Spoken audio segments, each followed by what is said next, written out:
Ho, ho, ho! Wake up, gamers, because you're listening to the Big Think Dimension with Dan and Bob Video Games.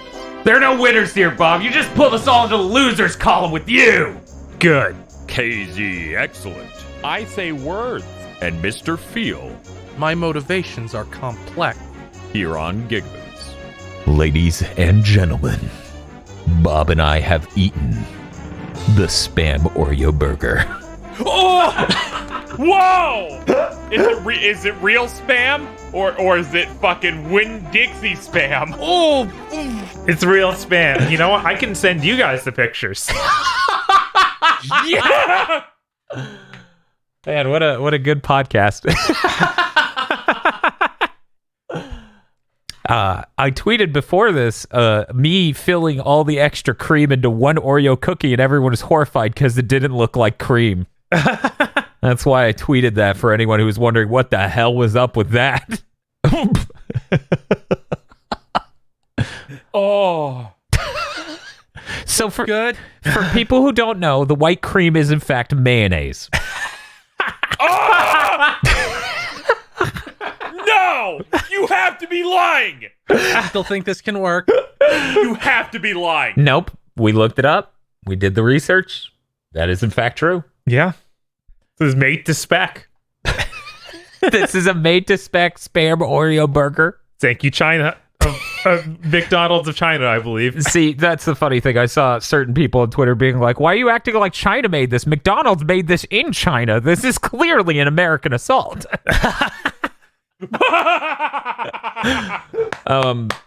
But yeah, so we tried it. Bob, how would you describe what we've done? It's very strange. The Oreo flavor almost disappears and it just becomes a very strange texture. So it's like eating Spam that's crunchy in that Oreo way. Oh! Sounds good, kind of. It's really bizarre. The sweetness is completely buried by the savory nature of both the mayonnaise and the Spam. So it's not even that sweet.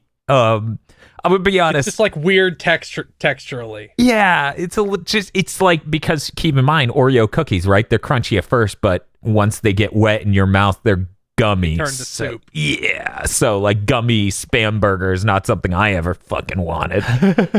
I think it may have actually gone better with the cookie cream. I think that may actually be better. Yeah. I think that so. sounds like it would be better because Spam is like so savory and intensely salty that having like some sort of sweet element, I feel like would do pretty well. Yeah. I don't doubt that this was really close to what they're serving. I don't think anyone should try this. Yeah, no, I wouldn't suggest it. Maybe I'll make a Spam burger with and put some because I have some spicy honey that I was given. Interesting. Maybe I'll try that. I think that would work on great. top of it. Yeah, I think that would work swell. Yeah, Spam as a burger, not a bad idea. Oreo crumbs on it. I don't know, man. Like, what the fuck are you thinking, man? How'd you get to that point? I don't know what genius at McDonald's thought of this one, but like, okay, what kind of sponsorships can we get? Well, that doesn't work, but sure. You know, they already had it because they have the Oreo McFlurry. Mm-hmm. That's Oh true. my God. Mm-hmm. See, They just fuse things they already have. Yeah, that's absolutely what's up. Because for me, I was like, they're just looking at companies that have a presence in China, and Oreo might have been the only one. Keep in mind, I don't actually know that for a fact. I was just trying to come up with the story, but KZ's absolutely right. Some motherfucker in a kitchen somewhere just looked around and went, what do we got? Right. Now, how they got the Spam, that's a real mystery. I think they may just have that in the Chinese market, but I don't know. I could be wrong. I could be wrong. I haven't looked it up. But yeah, that's what I did. Bob, were there any other food ventures? No, nothing else. Okay. No, that was the bombshell. Oh, God, what a fucking... It was tactical nuke. It wasn't a terrible mistake, but it's definitely something that if I went back in time, I wouldn't do. Anyway, I've been playing video games. I've been playing 13 Sentinels Aegis Rim. I've also been playing that. Sadly, I was not able to finish in time for the podcast. I did. Me neither. I'm chugging it real fast. This is an exceptional game, and I have stellar in all respects except for the robot gameplay.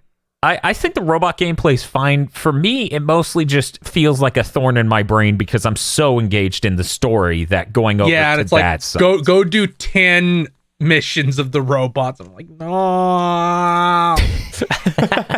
I mean, I did. For me, I end up doing like 6 or 7 hours straight of the story. I'm like, sure, I would like to dig in here and see what's going on with it. And by the end, I was like, this is actually really good, except for one fight where I use one of the weapons that every other time in the game solves the problem, no problem. But one of the last fights, they go, no, that thing stops that. Because one of your moves is just a super nuke. Yeah. And one of the last fights is it's coming in, it's closing in on the big enemy, and it just shoots it. But it doesn't show you it's shooting it, so it goes up, and it never comes down. It doesn't explain to you why. And then you get angry because it costs 750 EP to use. Okay, go into a coma. I'm sorry you had to do this. Good night now. And I'm like, no, this team setup is designed around 2 people doing it, and it costs all of their energy. You can't do this to me. That's really funny. KZ just turns into the fucking financial advisor from SimCity. You will regret this. They will fucking, like, it happened in on recording because I'm Let's Playing. I went, we're hitting restart and we're going to figure this shit out right now. I will not engage if I can't nuke this screen. Yeah, I genuinely really enjoy the robot gameplay. It is only to be brought up in a negative tone with me because I am so deeply engrossed in the story. There's so many different layers and elements and important characters, and they're all really well developed going on, and then it goes, get in the fucking Ava, Shinji. And I'm like, no, fuck! Come on! Not yet! And the best part is everyone's experience with the story will be different. Yeah. No, please, I want to see Hijiyama eat yakisoba pan more. Correct. It's the most riveting character relationship in the game. Correct. Oh man, there's so much to talk about, but literally you can barely talk about that game without spoiling some layer of it. And since 2 of the people on this podcast have beaten it, that's even more eggshells. Yeah, we need to have an extended conversation about this game because, God, the amount of times I'm like, so when did you learn about this? And how did you learn about it? Was it eventful or not eventful at all? Yeah, that'll be fun. We definitely need to do that. It's really good. You know, as people who listen to the podcast all throughout the year probably know, I bought this game to support my boys over at Vanillaware. I wasn't even sure it was going to be for me. This is soaring up my list this year. I cannot recommend I was this stunned more. at how high it shot up mine. Yeah. I can understand why, like, people like Sakurai came out and said no one else is making something of this like this. Yeah, you need to play this. You must support this man. But yeah, aside from that, I haven't really been playing other stuff. You know, I've been editing a lot and doing other business on the GigaBoots end of things. We bought some equipment for the destruction of the Xbox video. Because keep forgetting that's happening. For people who don't realize, the last time we did extended filming out and about with our kit was 2 cameras ago. So we don't have a power solution for our modern camera. Now, luckily, GigaBoots is well supported, and people gave us good money to destroy this Xbox. So I turned that money immediately into professional camera batteries, which cost about $230 each. But we can run these fucking cameras for 4.5 hours straight off of each battery. And since we're taking 2 different cameras out there, one to shoot close-ups and the other to shoot like just everything in general, like the close-ups of slow-mo, the other thing's its own separate thing. We want to have something that's super stable and will keep us powered the whole time and not, say, lose a fan mail unboxing video. Oh. Yeah. So that's ordered and on the way and very exciting. And I thank everyone for their support. Lots of cool shit's going to come out of this. And that video is going to be unhinged. Talking with Aggro of what to get, what to buy to destroy this Xbox with has been really fun. And I'm sure everyone's really going to enjoy this shit. Fucking Hacker's going full Eggman. Oh, yes. Oh, yes. Absolutely. He's got the master plan.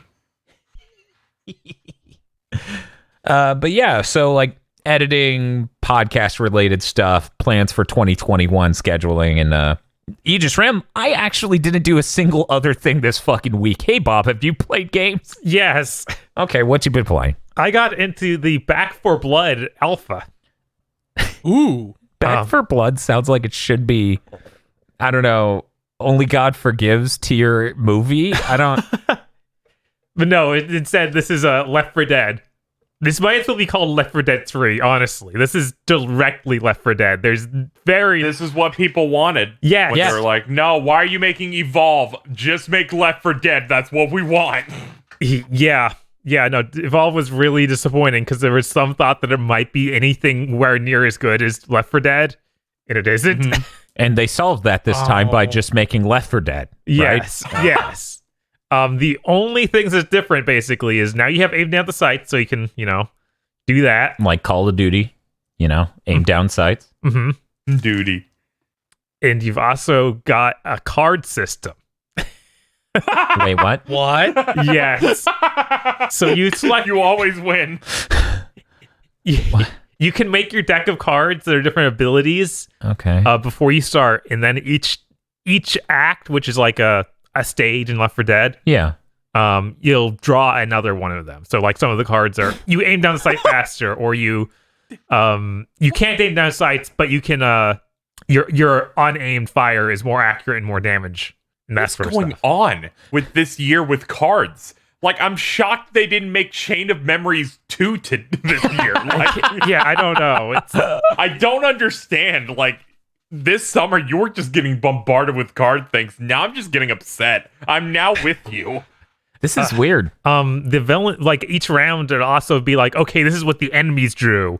And that's what that like shows you which enemies are more prone to show up. So it's stuff that was already in it for that side, because the creator, the architect, or whatever they call the AI that runs the enemies, always did that in Left 4 Dead. So this is kind of like an expansion of that and lets you know kind of what's coming a little bit. Right. And that's kind of neat because, they do that to keep it fresh. Right. And it's cool to surface how it's going to be fresh.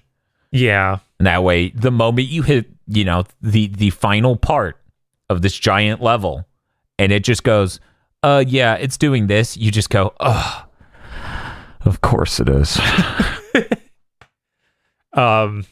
Yeah, the card thing seems okay. Like, it doesn't, like, you can still play the game without really being interfering with your regular gameplay. It's just bonuses that show up every chapter, so that's not too bad. And then for the enemy side, I think it's actually kind of neat.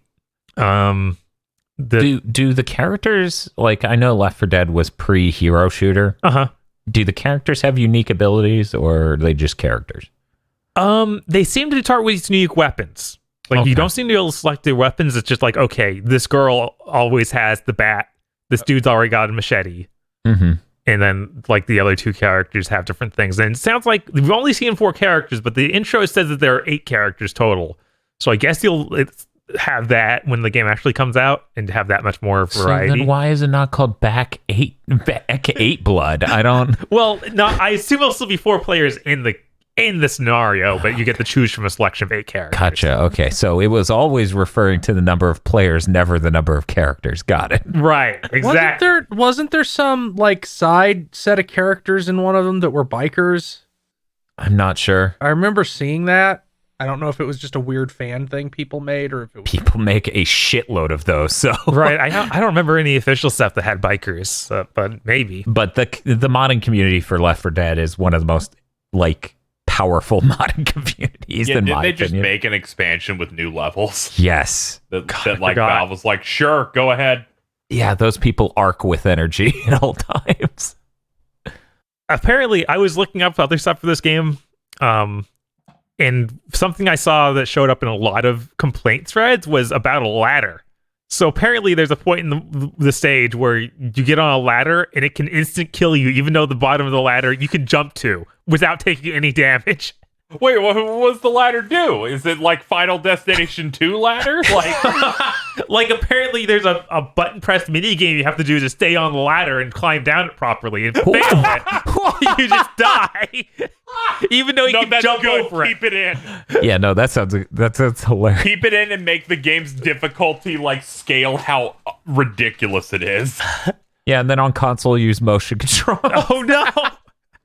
I wanted to make it like a David Cage. But yeah, I find that really funny because going through the stage, I think I know what ladder they were talking about, and I actually looked at it, I was like, how do I get on the ladder? Oh, well, I just jump off, and it never concerned me. There's a lesson to be learned here. Turns out you were the better tactician. Yeah, just be a badass. That's the lesson. I guess. But yeah, it seems neat. This is still in alpha. I don't know anyone else in the alpha, so I was playing only with randos. Ooh, only with Oh, no. randos in Left 4 Dead style game? I bet that went great. It is a complete nightmare. So you died every time then. The first time I played, I had the best luck. We made it all the way from the beginning to the final thing, but the final thing, it asks you to carry 2 bombs from the outside of this bridge into a boat that's next to it. No chance. No chance. No one seemed to even understand that there were bombs. Everyone just started running back into the boat and killing themselves in there, and it was like, okay. It's been too long. No one knows what Left 4 Dead is. No one knows how to do objectives in a shooter ever. Like It's that's a real problem. I mean, Overwatch tried and failed amazingly. The only form of you need to make your multiplayer game so nobody ever has to communicate. I mean, you guys recall a few weeks ago when I was playing Call of Duty and we talked about how the battlefield mode where you take zones, some guy was just driving around having fun in a Jeep and then a tank. And it was just like, they have no idea what they're supposed to be doing, do they? And as you said, whatever, let him have it. Yeah, fucking. He's living his life. He's living his best life. Yeah, so that will be fun when I have friends to play it with. Oh, cool. Very excited for this to come out. Hope that they make. I'm excited for 4 players. Yes. Yes, I was saying you probably will have people to play it with because there's 4 players. It's amazing how many games we would have probably covered more on this podcast network if they just allowed 4 players, not 3, 4. It's just us yelling like Angry Joe about Kane and Lynch, but it's about 4 players instead of 4 hours. 4 players. Never has it felt like more of a problem than when I started hanging out with you guys, where I'm like, fuck, come on. I always had this problem because like here's how it'd go. Either no one was interested in a game doing co-op and stuff, so it was just Bob and me.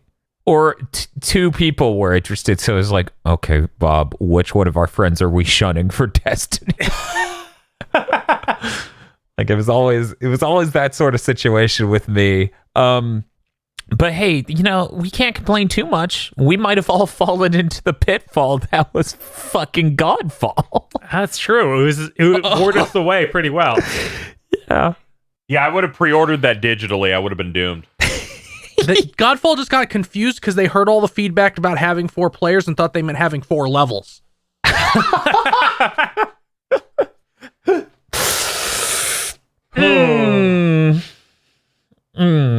I also played Bravely Default 2 Final Demo. Tosh was so confused. She's like, wait, that game's out? And Bob's like, no, this is a demo. And she's like, but that already came out. And he's like, this is another demo. She thought the title was Final Demo, which I can't even falter for. She thought literally the subtitle was Final Demo, which is fair. That game is called Bravely Default, and the second one was called Bravely Second, and now we're Bravely Default 2. And don't forget, the first game was called Bravely Default Flying Fairy. So, to some extent, I could see why on this ridiculous title screen, she was like, is this the final game? What? Do you remember the Japanese version of Bravely Default? Like, they did a re-release in Japan where they called it Bravely Default : for the sequel? Yeah. Oh, yeah. Yeah, because it was the one they released to get funds to make a sequel. That's so. Yeah, I know. I only remembered that it was Flying Fairy. No, it's Flying Fairy in Japan. In America, it's Where the Fairy Flies. Oh, is it? These subtitles You see, I love that team that's like Octopath and Bravely Default, where it's just insane. Nothing can have a norm. Well, There's those a are difference the between- same team. They have like similar, I guess, like artists or they bring in some similar composers or something. They feel the same. They're similar aesthetically, but yeah, that's a choir. That's totally separate. Wow. That's the people who made Way of the Samurai. Yes. But it's in collaboration with Square Enix. That's I think true. there's a little bit of crossover. There Yeah. might be some producer. Or They have a something. producer wander over and they're like, hey, Todd, what should we call this one? But yeah, this seems pretty good. Improvements? Improvements. Because you played the last demo. Yeah, I did play the last demo. So this is the second demo you've played. This one is also over 5 hours long. This one gives you 5 hours when you start it. Uh-huh. And then you're like, if you beat the demo, they're like, okay, here's another 2 hours if you want to keep playing. And they even add stuff to it after you beat it. Because the demo is literally just a chunk of the game this time. So they do cut you off after you finish that chunk of the game. But then they introduced the card system that's like the... Are you fucking serious? Shut up! Shut the fuck up! like Triple Triad or... Oh, okay. Yeah. Okay. Yes. So the game's good. Not a card system, a card game. A card game, yes. Okay. Everyone calm down. We're good. Crisis averted. Also, this is why I thought it was like somewhat similar teams, because Octopath also did a demo where they took feedback and then made adjustments. And Yeah, it is strange that they both did that message, but yeah, Bravely Default did that a lot as well for the first release. Like they did the demo, and also even they did 2 releases in Japan, one that fixed problems. God, cards.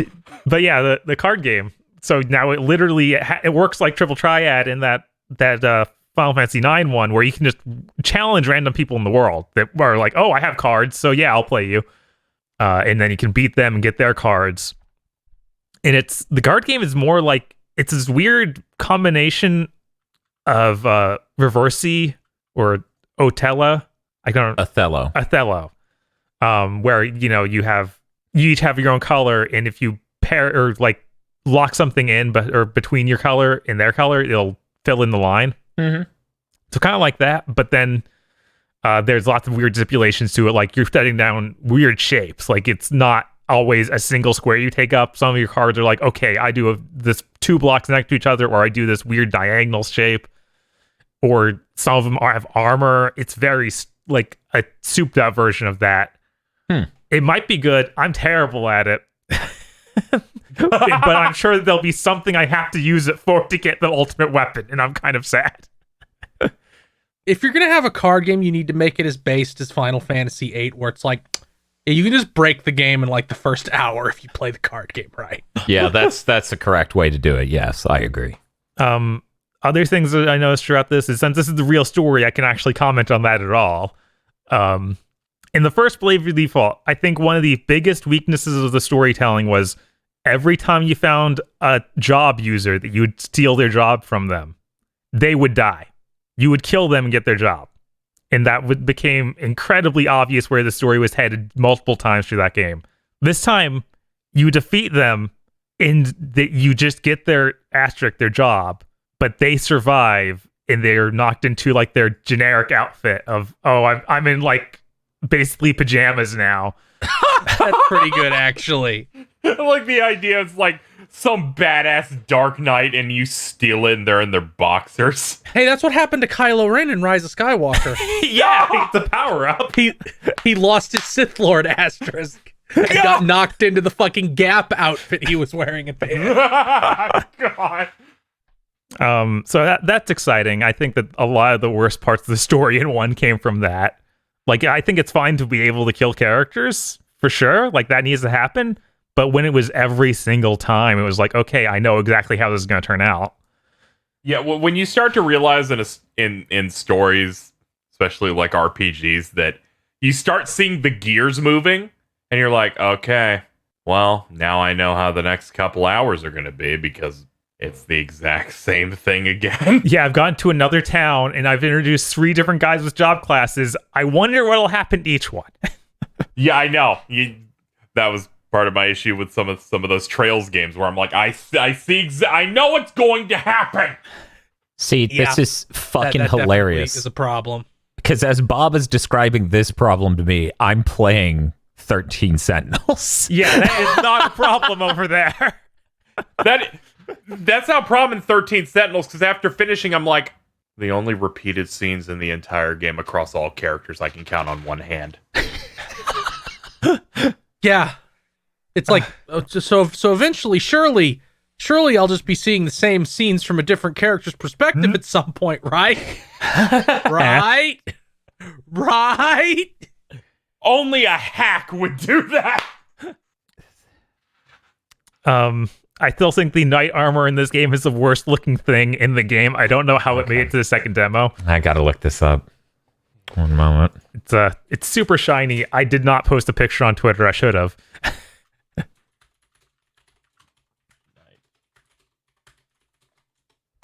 I'm probably not gonna be able to find it. Doesn't seem like the internet shares an affinity for this unreleased game's Knight. Let's see. Yeah, they only care about Bravely Second. Yeah, it's true. God, but I'm talking about Bravely Default 2, not Bravely Second. Thanks, Yeah. Google. Fuck. Okay, yeah, this is Maybe I can find a final demo playthrough and find it. Oh well. Anyways, yeah. so that looks bad. Got it. That looks bad. Okay. They've enhanced things with the combat apparently, where you have a bar under your character so you can tell when they're going to attack. So that's neat. I'm still not really a big fan of having enemies in the overworld, just because I feel like I almost have to fight them now. Whereas with random encounters, I could turn off random encounters in the first game, or I just make it really low. Whereas now I feel like, okay, I have, like, you've put these 2 giant models in my way in this hallway. I'm going to have to fight them. Okay, I was like, can't you run around them? Yeah, no, not in Gotcha. the big world you can, but then you go into a dungeon, it's like, okay, you've filled this hallway with monsters. I can't really do anything but fight all of them. Oh. Okay. I try my best to master the art of drifting. But yeah, I really, really hope that there is a Switch Pro by the time this game comes out. Why is that? Going back to the world of everything runs bad and load times are real is rough. Oh. Let me tell you, that second one isn't getting fixed by fucking anything, but it No. would be nice if that first one gets fixed. Yeah, I know that second one ain't gonna be fixed, but oh man. Just make a version for real platform. Yeah, it'd be great if they put it on the PS5, because this is, like, I've never gonna want to play this in portable mode. It's the full RPG. Yeah, I don't know. It'd be really nice if this loads really quickly, but now it's like, okay, every battle's got a load time. Every time I go between, like, in and out of the town, it's a very long load time. Oh, I guess Nintendo paid for this, so it ain't ever coming to anything else. Yeah, that sounds about right. Yeah, Yeah, that's real sad. But I can at least hope for a better version for a Switch Pro. I could do that. I can do that. Same. They keep showing like clips for the new Monster Hunter. And I'm like, put that Pro up, please. Yeah, that would be pretty cool. Yeah. Yeah, no, it's really, really sad. Please, this game looks cool. Please. Like, I can't play it at 21 frames a second, please. And the only other game I played was Resident Evil 3, which I went back to do my, like, hard runs and such. So I finished hardcore mode, went through that mode, getting all of the extras you get throughout the game, like every little collectible and findable thing, like all the little bobbleheads you shoot. So I got all that. Then I did Inferno, or no, what's next? Nightmare mode. which I found out the boss of Nightmare Mode is insane. Yeah, we actually had people in chat telling us Yeah. when we were playing Resident Evil 3 how completely unhinged that boss is on that difficulty. Yeah, he can literally, like, okay, I combo you and you're just dead. Like, if he hits you once, you're out. Do you And mean like what? Beast? Do you mean like Beast Nemesis, or you shooting him with the railgun? You shooting him with the railgun mode. That is insane. Yeah, I watched other streamers when the game came out doing that on the highest difficulty, just going, this is just a bad game now.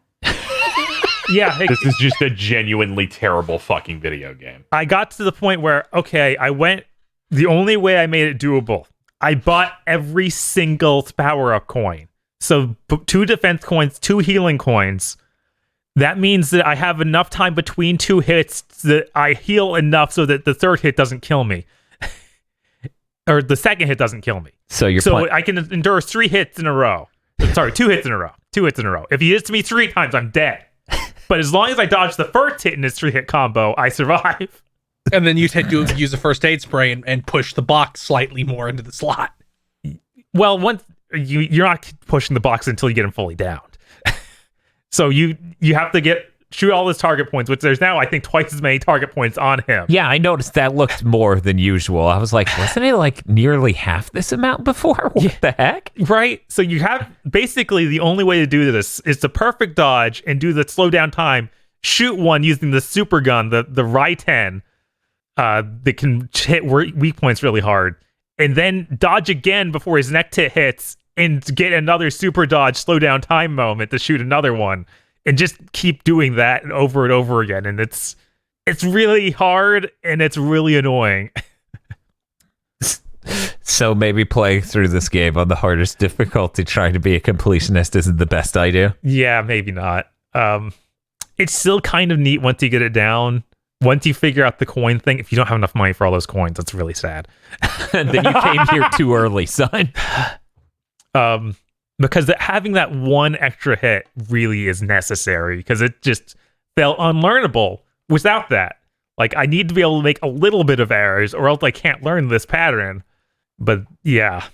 And also, every time you start the fight, you have to do the huge wind up of, okay, set up, get the gun out, shoot him once, watch the cutscene, and let that all happen, which takes way too long. And before the fight actually starts. So at any point did it occur to you that you don't need to do this? No. Okay. I was just checking. I still had somewhat had fun with that. Then I started my Inferno run. Okay. Which you only get 5 saves if you want to S rank this. Oh. You don't get any auto saves at all. So you can't hit continue. You just back time to the last time you saved. Luckily, the game's only 5 minutes long, so that's a lot. Oh my god. Fuck that. Just thinking how bad that one section is with the fucking regenerating ones toward the end of the game. And it's not even that bad because you get the all the power up coins, and then you get the infinite ammo, assault rifle and stuff. So it's doable, but it gets really frustrating. Like I set up my saves wrong, so I was like, okay, I'll save before Carlos's defending scene, like when he defends the hospital, because I was like, that's got to be one of the hardest parts of the game. Yeah. That only left me with 1 save afterwards. So I have to go all the way from that to the end, the final boss of the game, because I'm like, there's no way I'm going to be able to beat that in my first try. So I need to be able to save 1 time after the first boss of the game, the beast mode nemesis. Oh. So I did that. I got all the way to him and he killed me. Because he's also way beefed up in this. Even over the Nightmare mode, he's even harder. Because Nightmare mode, he wasn't bad. Nightmare mode, I have the ride-in, which does extra damage to critical points. The one where he's like running across the things and he's like, shoot the buttons. Yes, that one. Yeah, that was the part where people were saying it was a bad video game because they were doing that on Inferno. I wasn't anticipating, because that was easy for me on my Nightmare run. You have like 2 seconds before he's like, all right, you took too long. I'm jumping at you now. Yes. Yeah, he will. If he jumps you in that mode, he will kill you. But that wasn't the worst part. The worst part was, okay, hitting his weak point with the right, it didn't instantly kill him. So now I'm screwed and have to do another cycle. Whereas the nightmare mode, weak pointing him with that gun just kills him. So you are able to get, after his first thing where he runs around behind the pillars, you just mine hit or use a mine round in the grenade launcher so he knocks off immediately, and you just shoot him once. Now I'm like, okay, I'm out of grenade launcher ammo. I'm really screwed. So I might need to start my whole run over again because I saved too often at the beginning. Yeah. So that's great. I'm not excited to do that again. Has it occurred to you to not do that again? Yes, that's occurred to me. I might just not. But you know, Okay, I hope. Did they ever update that game to just give me a button to skip the entire intro? Nope. No. They can't do that, Field. That's the first quarter of the game. I mean, you can get through that really fast because every time it takes control away from you, just hit start and skip, and it's Yeah, I know, but Yeah, it's not I want Miles to be Morales where you have to faster. guess where the skip cutscene button is. yeah. But yeah, I think that I guess through that, and like I think it clocked in a minute and a half or so before the game. But that's everything I played this week. Okay, cool. Maybe stop trying to do that with Resident Evil 3, but I don't know. You do you, man. I'm kind of enjoying it, but because that game is a great game to just learn the whole thing. Like I know the entire thing beginning to end now. Like that's the best part of that game of like, oh, how well you can get it in your head. I mean, that game is really fun. I think it's really, really great. I don't know that I would ever try to do what you're doing right now. But whatever, you're free to do whatever. I'm not your mom. Hey, Feel, what have you been playing? So other than 13 Sentinels, which I'm not done with, I think I'm sitting at 81% on the story. Jesus. And I'm like almost through the second set of robot levels. I did a keg stand composed of 2 9-hour streams where I played all of Zero Time Dilemma, the final game in the Zero Escape series. Hooray. That, just skip the first 2. Just start here. Just start here. Finally, you're speaking sense. This game is roughly 16 hours long. It took a little bit longer for me because I started to slow down on the puzzles in the first stream because I was exhausted. I see when you slow down before. It's rough. Every second of this game is the most insane thing I have ever seen. It's hard to overemphasize how unbelievably ludicrous this game is. Dan, there is a character in this game. None of his motives make the slightest bit of sense. Nothing he does makes sense. And then he literally says, when people go, why the fuck did you do that? He goes, my motivations are complex. That's all you get. Okay. Now you may say that's crazy. That has been a meme about that game since it came out. Is that everyone just posts a picture of the character's face with my motives are complex. People have been waiting for this sequel for years. It got canceled because fucking none of these ever make money. And by a miracle, they announced it. And it came out and your ultimate villains goes, my motives are complex. Look at this snail. It's so good. Especially because that character is voiced by DC Douglas just talking, doing the Wesker voice. Oh, that's a lot. It is absolutely Wesker, given the probably one of the most dog shit scripts ever. I think that lines up with Wesker's motivations pretty well. There's a lot of great casting choices in this game. Like 5 characters in this game are returning from the previous one. There's 9 main characters. 5 of them are returning. Technically only 4, but one of them's fucking. It's complicated, but they're basically they're essentially a returning character. One of the new characters, arguably the main one, is this big firefighter dude named Carlos, and he's voiced by Andrew Bowen, who is Johnny Cage in the new Mortal Kombat games. So you have Johnny Cage saying the most insane shit you have ever heard. Top 10 character in media for me is Carlos. This game looks like complete shit, by the way. It's easily one of the worst looking games ever made. Well, it's a man who's never been given any budget on any game at that point since 999, and he's like, I want to make a Telltale looking game. Yeah, he wants to there's no this is not a visual novel. Like everything is a cutscene, even if it's just a character monologuing. So every animation looks terrible. It looks so cartoonishly bad. All of the faces look horrible, but they keep doing slow anime zoom in reaction shots on the faces. Yeah, I'm being reminded of this. I need to apologize to Falcon.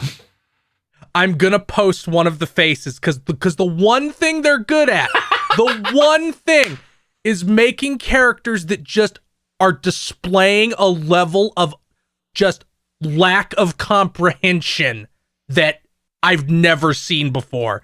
I have to rename the file because it's fucking JFF because of Twitter. God damn it! Fucking JFFs. What even is that? It's a format of JPEG that Twitter uses, but nothing else does. Why? I have no idea. Usually I know with this shit. I have no idea. Yeah, I was like, Dan's smart. He should be able to understand, explain why this is stupid. And then I look over there and I go, nope. That's one of the reaction shots. Yes! Oh, that's really good. That is maybe one of the dumbest scenes in the whole game. Here's another expression that they zoom in on a whole lot. That I think it's that face specifically that girl makes, they zoom in on all the time. That's really bad. That looks really, really bad. Also, except for Carlos, the 3 other new characters are all the worst characters in the history of fucking fiction. They are despicable. There is a character in this game who just seems like they pulled him out of Code Veronica and put him in this game. His performance, his facial expression. Man, that's powerful. I'm gonna try to find a picture of this him. game came out like 3 years ago. I'm just gonna post this specific shot. Please load so I can post it. Here it is. I got it. Yeah, this is the Code Veronica-esque character. Oh God, yeah, I tuned in during that part. Holy shit. Me? See, you know what I hate? Every image he's posted, I've thought in my head before it appeared.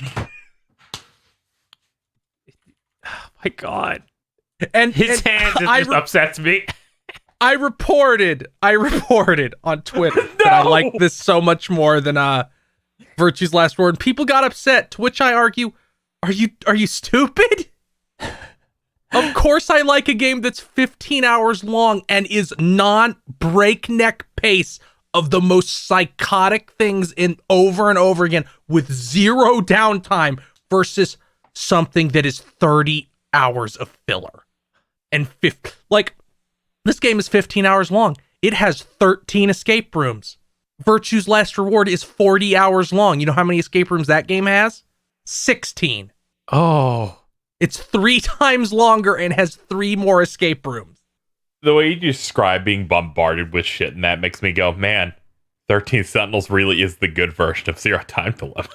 Yeah, Yeah. That's all. The structure is almost exactly the same as 13 Sentinels, except it's unbelievably hacky and stupid.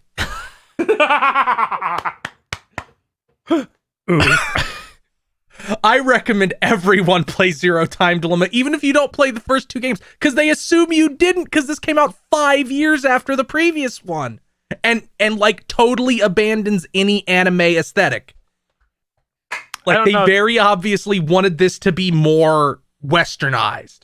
These characters look like they're supposed to be looking like anime, but they can't model 3D characters at all. I don't know. This gives me like a Telltale vibe. Yeah, that's specifically what Ochikoshi said he was going for was Telltale. Okay, well, he fucking nailed it. This looks like an even more bootleg lower red Telltale.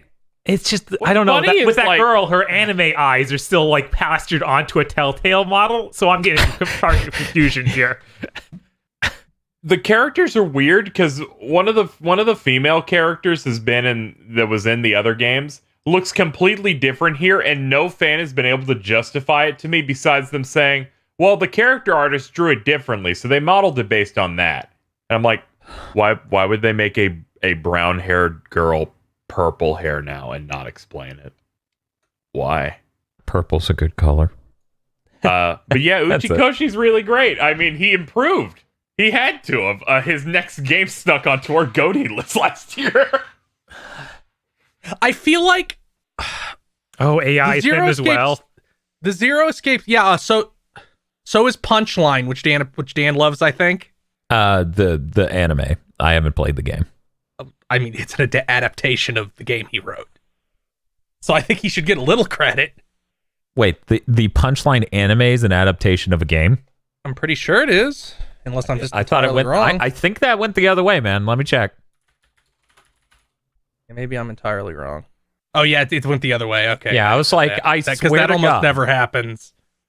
You're like, I'm gonna go insane. Yeah, because I was like, though it has a quality that I could see why it would attract such a person, you know. Okay, he did work on the anime. He wrote the anime. Okay. Okay. He does a lot better when it's something that's self-contained and he's allowed to have money. It also Yeah. just seems like the Zero Escape series, with the exception of the first game, doesn't feel like it has any sort of like emotional center that you would normally expect a story to have. Instead, it's just bullshit. Oh yeah, there's no emotional center here. You just come here to see wacky things happen and go, look at that wacky thing. Yeah, it's like it's like I just want to talk about the Ancient Aliens documentary I saw last night. Yeah. I think there's do. some moments like that in Punchline right there. Yes. Sometimes you want a scene where that dude's like, yeah, she's fucked up, but she kind of quirky though. Anyway, I like I said, I strongly recommend everybody play Zero Time Dilemma. You don't even have to play the first two. They catch you up in the most insane way possible. It's like, here's one sentence explaining what this character's deal is. No, you're not getting elaboration on any of the alarming things in that sentence. Fuck you. Of course. Can you look at how the game came out? Yeah. They couldn't. This thing's like bones. Also, like, he clearly learned, because the structure of Virtue's Last Reward was so fucking bad, because it's like a visual novel with routes. So you obviously figure out that there's one true ending, and then you look at this flow chart with 18 branches, and it's impossible to not just feel like you're in an endless maze, especially since there's no reason there should be that many branches. None at all. Yeah, he generally improved in a lot of stuff, like without getting very deep at all in it. AI, the way they do splits in that, because that also has different routes in it. They have their version of a puzzle room. It just has two solutions. Oh, that's neat. You just do something different, and then it's taking you on a completely different thing. That's actually much more clever. The escape rooms in all of these are good, by the way. I especially like the ones in this. Because they just become completely deranged because it's the third one. It's like decode this alien language. Solve math, but it's in a base 14 number system. Ooh. Now you got my attention. But yeah, I recommend this game. You don't have to play the first two. I think 999 is real good still. Virtue's Last Reward is trash. I don't recommend anybody play that game ever. But the first one is unironically good. The third one is ironically good. The third one has some real Rise of Skywalker energy, is all I'm saying. What are you talking about? We all love that movie, right? Yes, and it was good. Definitely both of those things are true. This has its own equivalent of dubstep lightning, but it's something much less bombastic but equally stupid. They cannot Stupider. It's stupider. Much stupider. Just because of what they called it, it's so much stupider. But then I played one last thing. The new Genshin Impact update came out on Wednesday. Ooh. which added the new area Dragon Spine, which is a big tall mountain. It's not a super huge area, and it's not the new story area. It's like a mountain between the first area, which is like France, and then the second area, which is like China. It's actually a really well-designed area, because it's only about half the size of the initial smaller area you start in. But it's really well-designed with a lot of turns and secret paths and stuff hidden. It's very dense, which is how I like my open world stuff. They also included a bunch of new enemies, which like act very differently and have whole new, like they added like 3 different new mini boss type enemies, like like the old ancient robots you find sometimes. They added a new type of those guys, which act entirely different. They added like flying drones in some places. Very cool. It also has a mechanic where you slowly freeze to death, like in Zelda. Ooh. Called Sheer Cold. I did that entire area yesterday. Every single thing in it. There's also an event going on in it right now, which I haven't done yet because it hasn't let me. It doesn't actually start for like 4 more hours. But yeah, count the minutes. Really well designed area. Much if all the future areas are as good as this, Genshin Impact is going to be a very, very good game, especially if it gets better. Because it's not super huge, it's dense, has cool enemies, it has some cool puzzles that you solve naturally through the environment. I had something else, but I lost it. It's gone now. It's never gonna I'm in the puzzle room and I'm starting to slow down. Has a whole new variety of Crackdown Orb, which is different from because it doesn't increase your stamina. You just get rewards for collecting them. Huh. And it's only in this tiny area, so you're constantly finding them. So I'm assuming there's no new element like there was when it introduced the last new area. No, there's no new element. Okay. Yeah, you can't switch your protagonist's element. And there's still no life element characters, which is weird. I do wonder when we're going to get to that, because eventually we have to go to the country that's about that. But yeah, that's fun. That's all I played. Play Zero Time Dilemma. Don't play any others, no matter what people tell you. Except 999 if you feel like it. But Zero Time Dilemma is the important one. Okay. Hey KZ, what you been playing? Like I mentioned, I finished 13 Sentinels. That game is something. Yeah. Just wow. Yeah, I didn't know how I was gonna feel about the combat, but I came out really, really enjoying it. I don't know if it's gonna be the same for other people, but when I did the final fight in that, it's very rare when I play a game where it's like I have matched up with what the developer intended the feeling and energy to be with something, and it hit so hard that it was one of the most like enjoyable moments I've had with a game all year, where I'm like, oh, they fucking nailed exactly what they were supposed to do here, where it's like, that's why you made the gameplay like this. I understand. I totally get this. But yeah, that was great. The only other thing I've had time to play is today during a stream I played more of Final Fantasy 1. Ooh, which version? The PSP version. They came out in 2006. Just a little old. It's a good version. Yeah, I think that's like the most current version of that game. Yeah. I started this a couple of months ago and finally got back to it because this is, the time I had time to do it. And I'm like, I need to finally just get back into it. I had the Big Think crew. I'm the red mage. Feels the white mage in the chat was a little vicious with stuff that happened today. Because they're like, oh, he became the white wizard, huh? And I was like, let's fucking stop now. And Dan's the warrior, Bob's the monk. Bob needs to chill the fuck out. I like swords. So there's a huge boss in the game every time you go after one of the 4 elemental crystals. And we were doing it, and then Bob punches it and it dies at the end. And we're like, yeah, fuck yeah, Bob got it.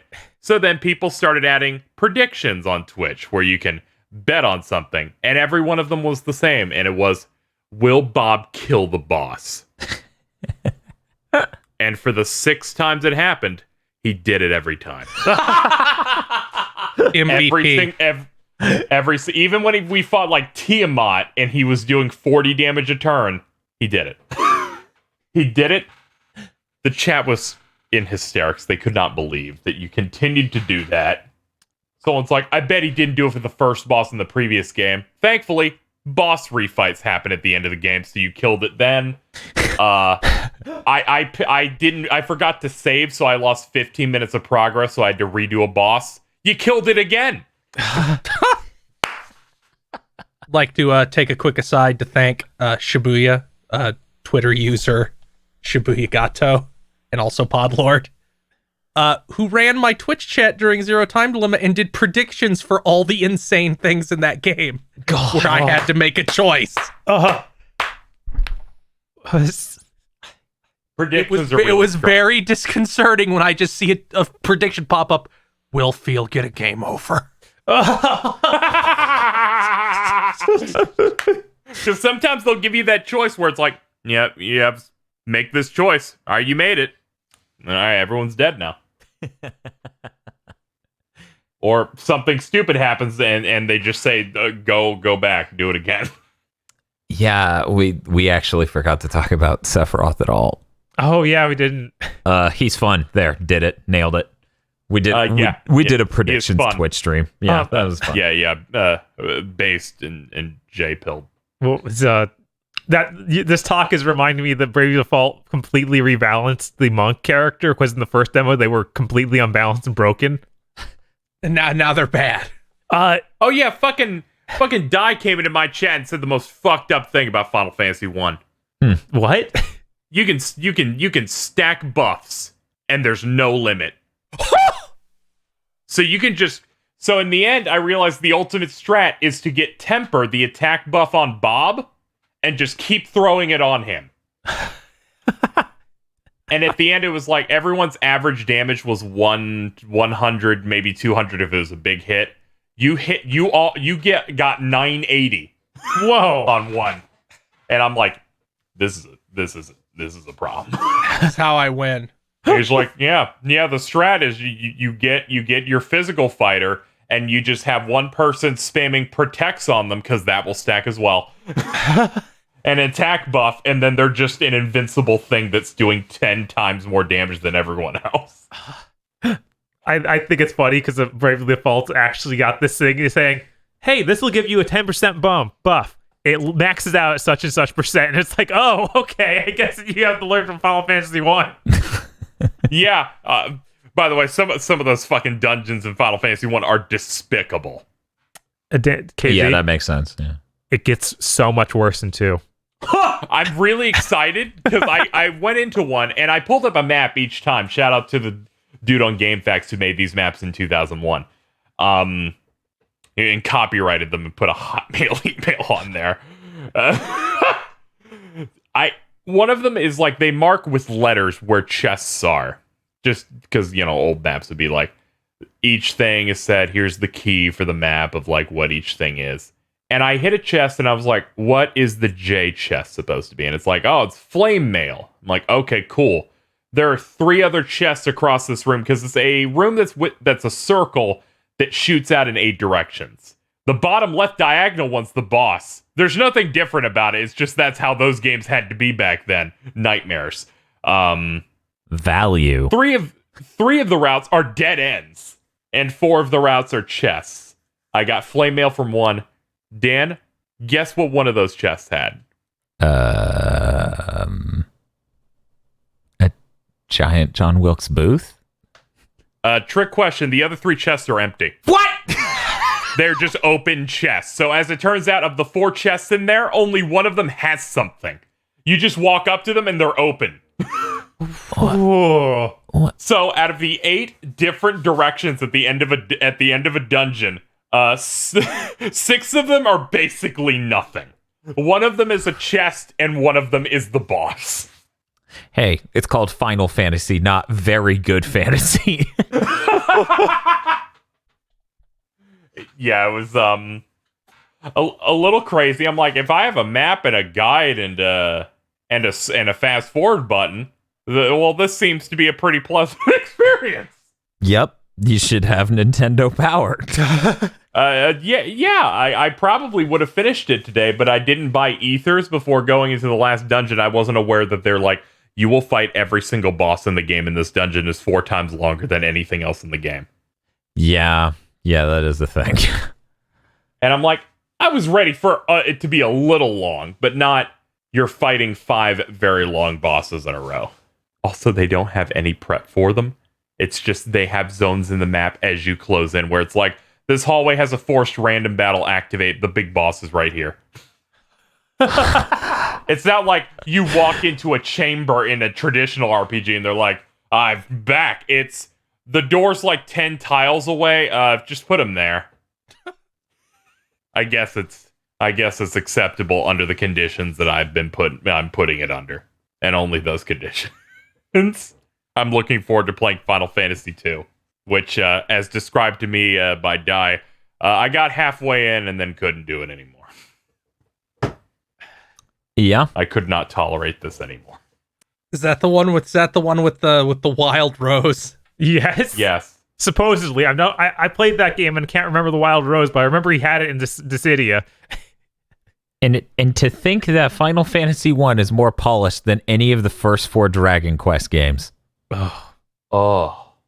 See, that was the thing. I owned Final Fantasy when it came over, so Dragon Quest was always really, really rough. So later, much later in my life, when I found out, the American version of Dragon Quest is a revised, much improved version based on Dragon Quest 3, like the engine for 3, I believe. I fucking lost it. I was like, what? But it's already so much worse than Final Fantasy. What? I really like the music and aesthetic of Dragon Quest, though. That's pretty cool. Yeah. So when are you going to play through all the Dragon Quest games? Oh, God. No. Okay, well, did you play anything else? I'm just imagining doing it. Uh-huh. And I'm like, no, there's only voice acting in like 2 of these. The series is worthless.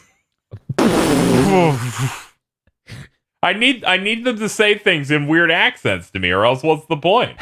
I can't read. I want to play an RPG. Yes. I'm glad we've established this. I'm done. See, you're going through 9 Final Fantasy games without voice acting. You know that, right? He can change some of those out for ones with voice acting. Oh, So, shit. I think it's like 2. I think 2 of them they redid with voice acting. When did it, which ones? What? I thought. Which ones? What are you talking about? I don't You think mean like the weird 3D versions of 4? I don't think Yes. that has voice acting. I swear to God, I've seen a fucking 3D remake of 4 with bad voice acting and chibi models. Man, did it? I thought. Yes, good job, Hans. Final fan tasty. Ooh. Yeah. My real answer creep. with Dragon Quest was, I don't like its gameplay enough. Like, I liked 11 a lot, but I don't know if going back to those, I can... Yeah, as you can see, Bob, 3D graphics, voice acting. Boom. Okay. Yuri like- Lowenthal is Cecil. Exactly. Did you go for the PC version or something? I don't remember that in the DS. I don't know if it was on the DS version. I don't know anything. All I know is I've seen cutscenes where it's Goldbez in Chibi with a fucking voice, and I'm losing it. Okay, I need to play that version. Yes. Oh, yes, we do. Oh my god, I guess that's how I have to do it. Yeah, absolutely. I can only imagine the voice they got for Tella. Anyway. All right, go ahead. Let's move on to... Bob, did you play anything? No, I'm okay. Okay, Did you play anything card-related, Bob? Lord. Oh, fuck, it's the Pod Card Lord. Lord. Yes, that's right. Oh, fuck, it's the Podlords. Podlords such as Danny Richardson, E. Lee Broyles. I felt that one. Third birthday when? Raw. Corey Brown. Yeah. Red Blaze 27. Should be 28. Just go up a level. plain old Juicifrost. Why not Super Juicifrost? Everybody's a critic. Suzushiro didn't actually change his Patreon name. He just mind hacked Dan into saying it differently this week. Oh! Now imagine DC Douglas saying that. Mind hack. Emperor Zero. Shibiga Gato has no bit this week. Happy holidays and goodbye, hell year. Goodbye, Christ. Yeah. The bird alien temporal fax machine that prints podlords. Don't worry about it. Don't worry about okay. it. Dr. Aggro, when Dan tells him to talk about one more thing about his pitch. It's the Joker scene again from last week. Oh, okay. It's the same image from last week. These podlord names really don't work if I'm not going to post these images. I see you've decided to not die. Congratulations on continuing to live, I guess. Everyone was expecting an image with that one. Now they're like, what? Gary Tonbusey. Ugh. Very good. What a way to close out the last big thing of the year. I know, right? Two of our strongest podlords fusing. Here's to 101 wonderful episodes of Big Think Dimension. It's the Yes Dan with the headset on yelling, I just want to play Halo. Oh, no. Oh no, what a shame. That'll never be fixed because it's years old already and still And hasn't then been it's still fixed. Spencer looking the other direction with no. It feels like that. It's been 3 days. They still haven't called me back. They were scheduled to call me back Monday at 4 p.m. It's fucking They're never Thursday. calling. Yeah, I'm convinced never they're calling never you. calling. WTF Spider-Man. Why'd you lie? Lord Embryo. See, that's great. That's an iconic character from Cross Ange. Oh, I was like, what the fuck is this? They lucked the fuck out. I've only seen one episode with that character in it. I could have completely dodged that. W. That it? H. Yeah, that's it. Okay. All right. Hashire Soriyo Kazano yo ni Tsukimiyara wo Padoru. I like how you trained this time. I care. They get one. DFW3K.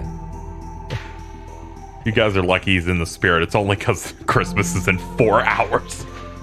Biker Cock. Is this a Days Gone What? character? I don't know, but man, wouldn't it be great if it was a Days Gone 2 character? Yeah! Top 3 Podlord for me, right there. What a badass. Look at him. Life is simply unfair. Don't you think? We're gonna see those glasses a lot, I think. Santi Kunai. Kristen C. Some Podler names Like an evolve. orange drink. Happy holidays from an unfortunate Tonberry that doinked Tim Allen and now has to deal with Frosty Virgil. Doink Tim Allen. Devil Summoner Raido Kuzunoha versus Digital Devil Saga Switch Edition! Every Nice. time I'm like, are they finally gonna change it up? No, rock solid every time. Unchanging, Consistency is undefeatable. king. Yes, unyielding. Reaching 100 episodes means the Podlords will evolve into Poglords. Everyone get your Pogs ready. Feel free to watch episode 100 to see that horrifying face I had to Thank see you for again. not posting it again. Oh, you're That was welcome. rough. You're welcome. Adam congratulates BTD on 100 episodes.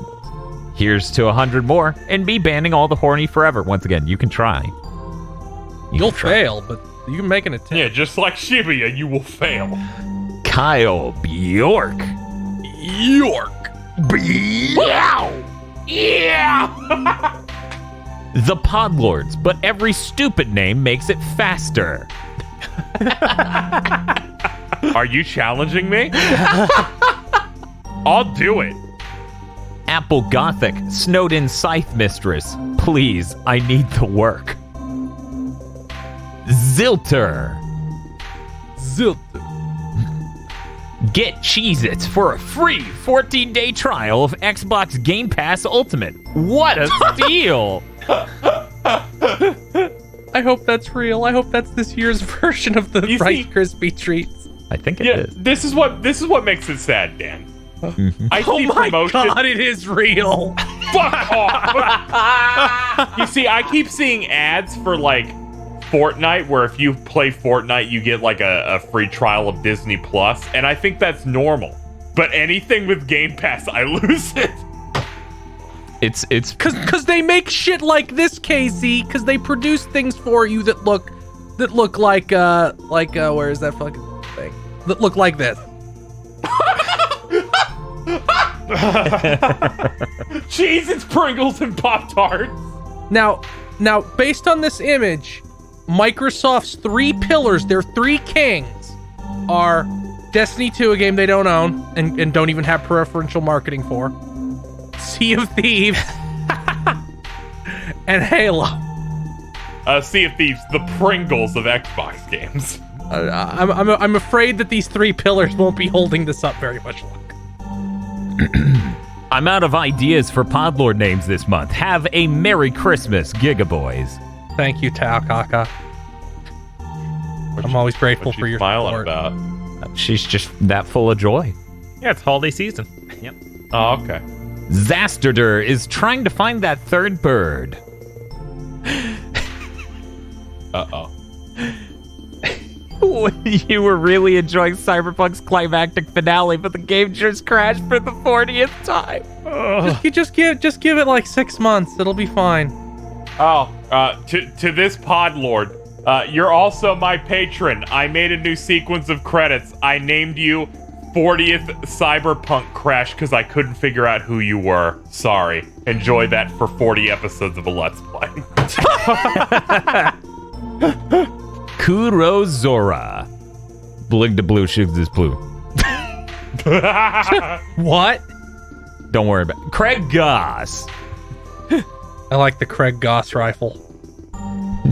Very powerful cannon. Cyberpunk is out, but I'll wait 4 months before playing it. That's the move. See, the joke is they will never change their podlord name. Oh, yeah. So it's always on that curve. In the year 2022. Yeah, it can go to 3 months. Found it, Feel. Merry Christmas, everyone. Also, what happened to my nipples, Koshi? This is your I knew fault, it. Feel. You're What? such a bastard. Look, it's fine. What? Feel, you tell them what you asked for. Oh, I said I'm waiting for the Tails patron to find the human female Tails that the artist for the XL Saga manga drew. Oh God, Oh, that is their yeah. style. Oh. You rat bastard. This is good. On the 4th week of Gexmas, my podlord gave to me 4 calling birds, 3 French Dans, 2 turtle bobs, and a murderous chibi. This is where I would post the picture, but it's a mess. Simplicity is king, guys. Xbox Insight sources told Gale that Paduru goblins have infected Microsoft's servers. Smart Delivery delivers goblins, not games. You know what? No, I can't even give them the benefit of the doubt that something was wrong. That's like a strong title. Smart delivers goblins, not games.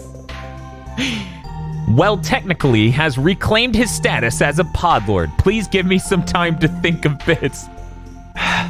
You got this. Take all the time you need, as long as you keep it funny. Hey, no pressure. I don't think Emperor Zero's ever done a bit. Microsoft should just send Dan an Xbox 360 with this. It's still Blue Dragon. My God, switch it out. Staring please. into eternity, man. That track's awesome. I prefer to call it the Vince Borg battle theme. Yeah. Merry Christmas. 2. Yeah! Look at her go. 'Twas the night before Christmas, and all throughout Twitch, Mr. Field was dreaming about eating the rich. That's Oh pretty good. my god. That is really good. Cooper Tank. Tonbergel, the storm that is approaching your PC. Judgment doink. Okay. Now that I'm getting a closer look at this one. At first I was like, I don't know about this one. Not sure I'm gonna put it in here. Once I got a closer look, I'm like, okay, this is fucking hilarious. Darth Malthus, aka Karasuman, Dictionary Infernal 1863. Thanks, Wikipedia. Oh, look at his pants. She's like, yeah, that's great. I have work to do, so I gotta go do this. You He looks do like you. he's a fucking, like, he's a brick and mortar worker. I know, Yes. isn't that fucking unreal? Yeah, he's got to do his day job. Then he can go terrify children. And Bingo Guy distracts the Series X long enough so Dan can launch his final, or Dan launches his final attack. Thank you very much to our Podlords. Thank you, Podlords. Thank you, Pod Pod Lords. Thank you, Podlord. And if you'd like to become a Pod Lord, you can go to our Patreon at patreon.com/gbpodcast. For as little as $5 a month, you get many benefits, such as early access to Mondo Cool and Chugging Bleach, our 2 anime review podcasts, Cursed Content Club commentary tracks, Cursed Content by Committee, that's our Patreon exclusive Cursed Content show. You also get a commentary track with that, it's unbelievable. And Armchair Dev Pitches, where we get to show all the things that we don't show during the show. That's patreon.com/gbpodcast. I'm George Bailey. You keep that up. Next week, I'm going to be like, we had some pretty good Podlords this week, Mr. Field. Tell them how they can become a Oh Podlord. my god. People I hate that it finally released. I wish it was like Small Soldiers that we held for 4 months. no. My hard drive would just start What's the problem, corroding. KZ? Oh, it's time for news, Phil. I don't got the news. Google Documents has the news. I don't have your news, KZ. Dan has it and Bob has it. Oh, that's true. We're going to start the news with the most insane thing. Came in at the last second. Somebody sent it to me, and I spent no shit all of the beginning of Big Think trying to find what social media account from Xbox sent this out. What? It is so unreal the level of stupid this shit is. Okay. You know, normally a dumb social media post from Xbox wouldn't bring it up, right? Like that's Do you know what this is, Phil? it was tweeted at him. I doubt he saw it. Once again, I dug through their Facebook. I dug through their Instagram. I dug through their Twitter. Couldn't find it. Guy goes, it's a YouTube community post. And I go, That's what I no. saw it and didn't see the whole thing. I was like, that's a YouTube community. so I'm going to read it for the audience, but I'll post the image so that way you guys can see it's real.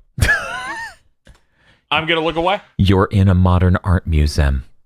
Your date just went to the bathroom. Your palms are sweaty. You really want to make a good first impression, but nothing seems to be working. You showed them the Mona Lisa and other works of high art and masterpiece classics, but nothing hit. You need something more. Something that says, I'm here.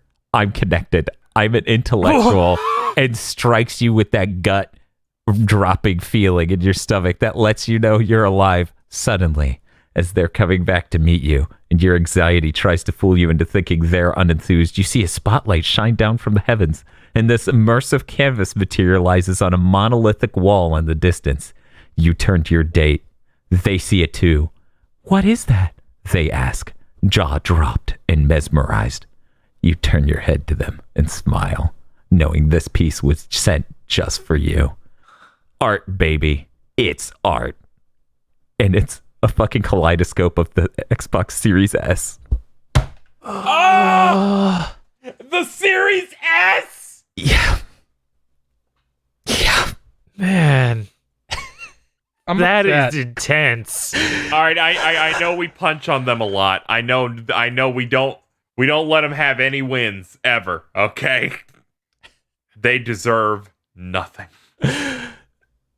This is unreal. I was like, clearly, Game our Pass fans could pay me, but I'd still want them to die because of this. like. I'm an intellectual. I sat there and I was like, our fan base is getting carried away. This is clearly a photoshopped fake Xbox tweet. I need to verify this before I post it on Big Think. It's a video that it's a GIF that just changes between being a kaleidoscope of the Series S and the controller. That's it. I hate to invoke their name on the podcast, but when it said the intellectual and all of this stuff, it was just reminding me of those fucking DMs of Mike C. and how he talked to women. Oh, stop. By the way, immediately below this, just a fake tweet from their Twitter account saying, it's not your fault your connection lagged. Immediately above this, joke about the Series X being a fridge. Yep. That's sandwiched in between them. That's their YouTube community post. For a while there, YouTube wouldn't stop shoving those randomly onto my page, even though I don't subscribe to them. I clicked some buttons. I feel like they the fixed GIF that. falling through hell. I thought that their Santa Claus tweet today was bad, but no, it's nothing compared to this. It's nothing compared to this. Is it Santa Claus is playing Microsoft Flight Simulator? Yeah. Because they put that on the YouTube page. Of course they did. So They should. It's almost a joke. I'm really glad we could cover their marketing that might be relevant at a later date. Anyways, let's move into news. Hey, Bob. Hey, Dan. You were watching some sort of psychotic Disgaea 6 trailer before this Big Think recording started. Yes. Give me the deets. They released a new trailer. It talks about a ton of different mechanics. I think the only thing really worth bringing up is at the end of it, they're like, yeah, and we've added an auto battle feature. You can set your characters to auto repeat movements, and then they have one of the characters say, "Oh, so I can fight even while I'm asleep." So they're literally just catering to people who want to leave it on, Bob, just to level up forever, which is amazing. Yeah, Bob, this will be the best Disgaea game. it's an idle game now. It seems like it. They have achieved their final form. You can set your own AI for characters too, apparently. Yeah, I started losing it when they were like, Oh here's my the God. demon intelligence system. I'm like, no, what? So yeah, I'm pretty excited. Yeah, that's pretty unhinged. I really like how they presented the super speed up battle animations thing. Yeah. They did a 2x2 grid of here's it at normal speed, 2x speed, 8x speed, and 16x, I think it was. And then the guy, the in-game character goes, wow, that's really fast. And he's like, and there's an even faster mode. The guy goes to use the attack. It doesn't play the animation. He goes, whoa, that was so fast. I didn't see it. Which is funny because they've had that in before. I know, but it's just really that's good. been for a while. It's really good to have a feature to skip an animation and have a character in the game go, that move was so fast I didn't see it. Yes, it's a strong DBZ moment there. They are not missing here, and they already have like the cheat shop to multiply experience and other thing. God, I'm so excited to not play.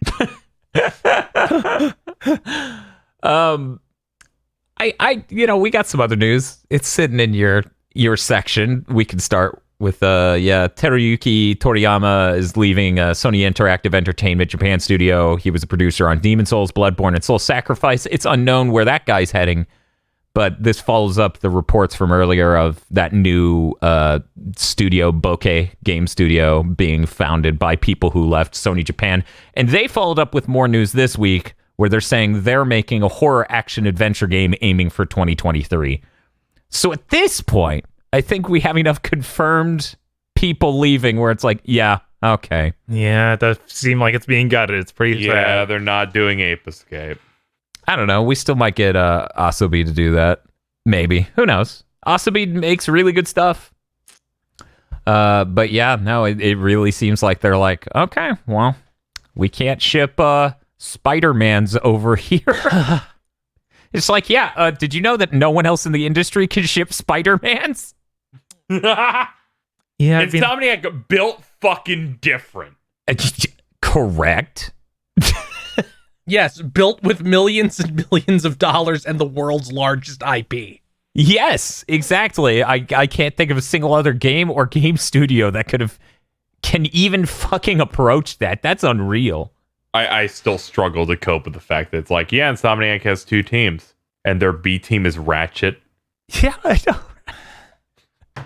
Oh yeah, their B team is making something that's going to run at 4K 60 and look better than every single thing you've ever seen in your life. And will look better than almost every CG animated movie ever made. Yeah, that's their B team. Yeah. Hey Bob, pick up this other news. Okay, yeah, Guilty Gear XX Accent Core Plus R. The GGPO update's finally up for that, so you can play it with GGPO. Well, that's cool. Good. It's on PC. Juicy. Great. I that's important. That's good. We need to get the netcode better in these Japanese games. It's staggering how much better Mortal Kombat feels than, than other games we've been playing online. Just when it comes to netcode. Yeah. Some idiot's going to misinterpret what I fucking said, even though the conversation's about netcode. Hey, Feel, drop your atom bomb. So, we got some information about Genshin Impact's financials. It made $400 million in the first 2 months of release and currently makes somewhere in the ballpark of $6 million per day. Jesus. So it's over doubled its fucking budget for the development. I expect it to only keep going up. And honestly, looking at the characters, yes. People were very indignant about this, but this one's a game. Fate Grand Order isn't a game and makes just as much money. It makes $1.5 billion a year. And that game is JPEGs in one of the worst battle systems in history. Yeah. Yeah, it always they always hit me with that cross up, that mix up where people goes like, yeah, it's bad and it's not a real game. I'm like, I played it. It is. Like, yes, it's Genshin Impact's a real game. Yeah, I know. It's a gacha style game. It's got gacha mechanics in it, but it's a full game. And it's like it has ideas and bosses and levels. Yeah, it's like the vast majority of, talk about specifically only the gacha I see is from people who don't play it at all. Well, they have to let you know that they're superior to you because they don't play it. Where it's like, I see all the gachas everywhere. I'm like, you don't play it. Which, this game's crazy because the people won't stop playing it. It's something that's consistently on my timeline like every day for months now. It will not leave. And it's not like people doing polls. It's people getting in co-ops and, man, these people are really fucking bad. Yeah, it's an action game. It's an actual video game. Like, it's not like I set out to learn this. I'm like, oh, if I do this and this and this, I can juggle this enemy and they never get to cast a spell, which is very annoying. And you play it regularly. Every time I check PS5, you're playing it. Yeah, I play according to KZ's PS5 170 hours a week. It's really funny because I do one check and that's the one that counts, and then 10 minutes later I'll check again and that's when you've switched, but I'm like, whatever, I got my one for the day, that's the only one that counts.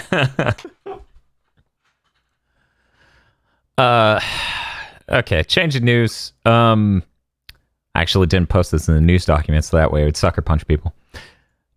So, people may or may not have heard about the San Diego studio that Sony was forming, and how they seem to have canceled a project and people are leaving. Yes. Right. Weirdly enough, David Jaffe did an interview with the head of that studio, like one of the important guys who left, to talk to him about what that studio did for years and what they were aiming to do before he left and the other people left and went to Microsoft and went to 343 and etc. And it's an insightful stream that's about an hour and a half long, a little bit over, where David Jaffe does his I'm not an interviewer or a journalist, but I'm going to interview you and maybe yell at you when you start giving me too much backstory. I think there's a lot of insightful details in that. For example, one of the things they do over at the San Diego studios, they were talking about, they were a cinematics team and an art asset team for not only Sony exclusive things, but anything that was multi-platform. So they were working on that project, I believe Ragtag was the name of it, at EA. And oh yeah, Ragtag's the visceral cinematic one. Mm-hmm. That they got shuttered. Amy Hennig's game. Yes. So the Star Wars thing. Yeah. Yeah, the Star Wars. So like Uncharted game. So when that got shut down, the studio had staffed up for that, and they actually had like 250 people working there then at that point. And he was trying to find a project for them to work on because, they just lost that contract work. And one of the things he posited, one of the things he tried to pitch and find like to greenlight was the idea of taking all of this engine work and all of these things where they did all the cutscenes, of course, just like with all these games in the engine, right? Like they did God of War's cutscenes in the engine. They did Spider-Man, all these other ones. They did all this support. And one of the ideas he had was like, instead of trying to do live action adaptations of these game series, wouldn't it be more interesting to take the game engine as it is, the game assets, keep the actors, everything, and make a series based off of The Last of Us or God of War or whatever? And basically Sony bigwig said, we can't prove there's a demand for that, so no. There's no pre-existing market precedence for this, so we won't do it. Which I thought was really interesting. I look forward to the financial breakdown on that Uncharted movie. Based on that, there's no financial justification for any Sony movie ever. Yeah, I was gonna say it's a Sony movie. It's already born dead. Yeah, it's Look, that's why Sony didn't want to become the other side of Sony that makes Sony movies. But yeah, it's funny because we already have weird projects from them, like the Ratchet and Clank movie and Heavenly Sword CGI film. Yeah, I still think it's because those failed. That's why they didn't want to do this. Yeah, that's what I was thinking too. And it's like, but the problem with those are different, right? Heavenly Sword came out about 10 years after the game. How long was it? What? Yeah, no, that thing was insanely far out. The franchise was dead. The PS4 was out, I'm pretty sure, when that came out. I thought it was like 2014, so that's 7 years after. Yeah. Yeah. Talk about striking when the iron is cold and made of shit. Yes. And then the Ratchet thing had the problem of, okay, the game is the movie and the movie is the game. So if you're a gamer and you're interested, you'll probably just play the game and not watch the movie. That's it. So you're depending. Yeah, that was me. That was me too. And so it's like, so you're exclusively depending on the market demand of just the Ratchet and Clank hardcore fandom. What were you thinking? I mean, that movie can't be good. I don't think Quark narrates the entire thing. Maybe he does. We'll have to check it out when that game comes out in the launch window, September.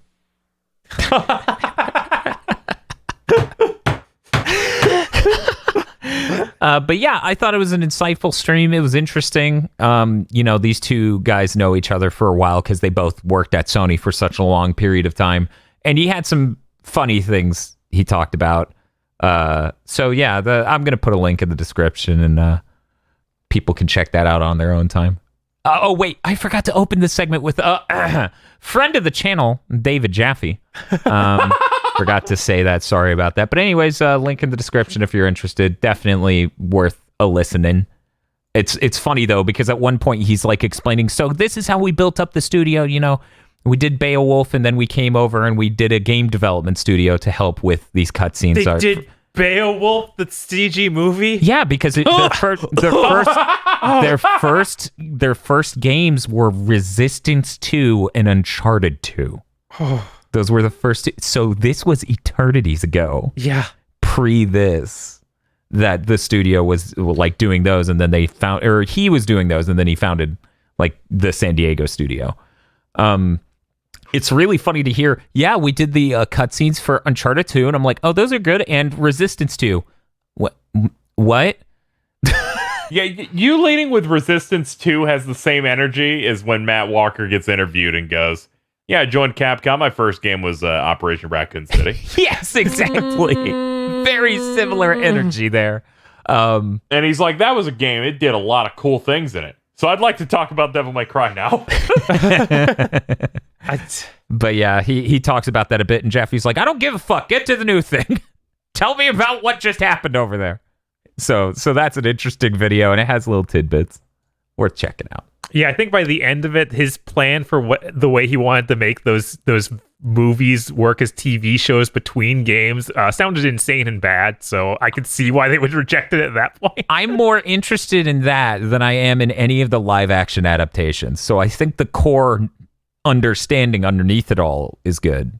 Like the core understanding of we can keep the same actors, we can use the engine, we can use all these assets that are already made, like Kratos and et cetera, et cetera. I think there's a core fundamental underneath all of it that's really good, and I think there might be a market demand. I think that people are interested in watching serialized shows based on, or even, not serialized, obviously, based on whatever, Right. Maybe if they do it like retellings of what a game or something. It's just the thought of, okay, you have to get the writer from the game to stop writing the next game and write your weird series as it goes between the game that you need to watch before you watch or play the game. I don't think anyone other than 343 would make the mistake you're making, because a Marvel movie can juggle 20 fucking films. True. And you can watch a film and not come out of that going, who the fuck was the Didact? Yeah, if I can get out of the various Marvel films I've seen with my father. Uh-huh. And he has a genuine understanding. He's like, I know that's the space raccoon from the space movie I didn't see. See, that's all you need to do. We can have a whole side story with Kratos and his son, and it not be like 3/4 into Ragnarok. You're just gonna get a character that isn't explained in the least, that they won't say a sentence that explains them. Yeah, I don't know. Whenever I hear about stuff like this, I imagine the worst case scenario. And yeah. But yeah, I think Marvel's proven that you can do it. I think there's a demand for it, because if there wasn't, then clearly people want to see shows based on their games. Mm-hmm. People definitely want to see that, and fucking these games look better than CG movies now. So there's no reason to not use the same assets and tech and everything. I mean, I think it's weird conceptually for me to be like, hey, do you want to watch a God of War series? Because the answer's no.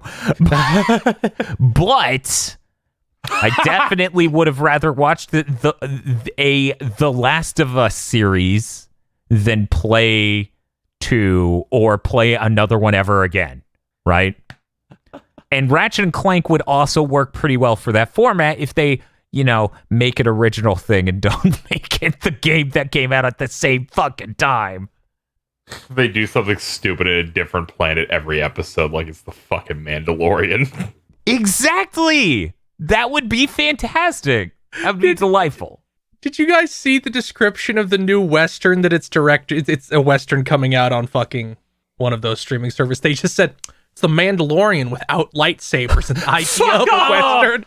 The idea of a Western being described that way gave me a stroke. That's fair. God, this is disgusting. Where they're like, Jon Favreau's just like, I wanted to, really tap into the Western serials, Lone Gunman, some stuff like that, and then other people are like, we want to make the Mandalorian, but it's not in space. No, it was Tom Hanks describing News of the World. God. Oh, no! Jesus. This That's upcoming movie. That's like on Christmas. That's like if Dead Mouse was marketed as, well, it's like Skrillex. It's like Bangarang without Skrillex. Like, what? It's creeping closer and closer to a feel comparison of him describing something. It's insane, because it's just like, we have words for genres. Don't need to say it as it's this thing that is the genre mixed with Star Wars, but no Star Wars. Like, come on, what? We're now just turning. It's now just turning into game journalism. It's like Dark Souls, but with cats. Yeah, that's how everyone needs to be marketed to nowadays, because I guess everyone's stupid is the lesson that marketing teams everywhere have fallen into. Oh well, let's Far Cry is just Skyrim with guns. Shut the.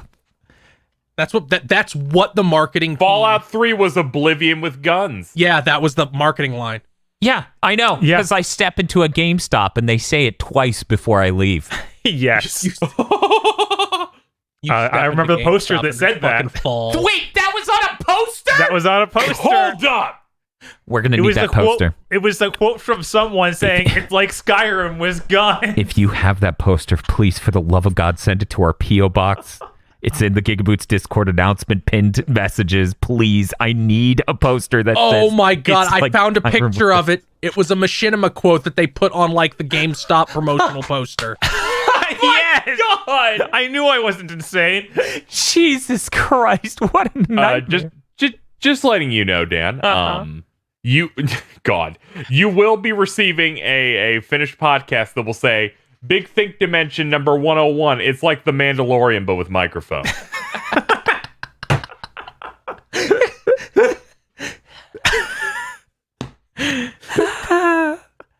Okay. Phil can be the baby.